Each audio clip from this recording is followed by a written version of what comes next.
Ob tako visokih poletnih temperaturah se zalivanje vrtičkov začne kmalu po sončnem vzhodu.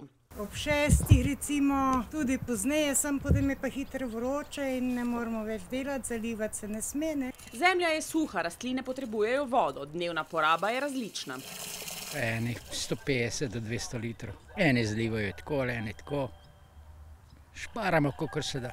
Ne varčujejo vsi, malomarnosti je preveč, opozarja Janez. Recimo, kakšen zaliva, pa pozab zapreti, pa gre domov, pa teče mimo. Jaz sem zvečer bil tamle pri prijatelju, smo malo žurali, recimo, pa sem šel potem po vrsti dol, pa je voda tekla. 10 zvečera, ne. In če bi ne zaprl, jaz šel mimo, pa bi to do zjutraj. Čeprav imajo urejen vodovodni sistem, si nekateri za hude čase pripravijo deževnico. No, tako si napolnimo, ker ni dežja in je postana voda.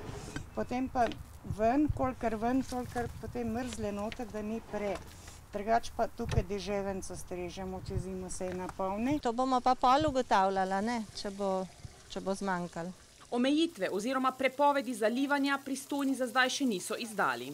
Poziva prebivalce, da ne poslabšujejo količinskega in kakovostnega stanja voda in seveda treba je dosledno upoštevati pozive upravljavcev javnih vodovodov k racionalni rabi vode, da bi preprečili motnje v oskrbi. Slovenci smo nagnjeni k pranju jeklenih konjičkov pred domačim pragom ali v avtopralnici. Da so to velike temperature, pa pol v bistvu od zunaj več časa porabaš sam, ko pa ga pripeljaš, pa ga za majhen denar v bistvu pereš.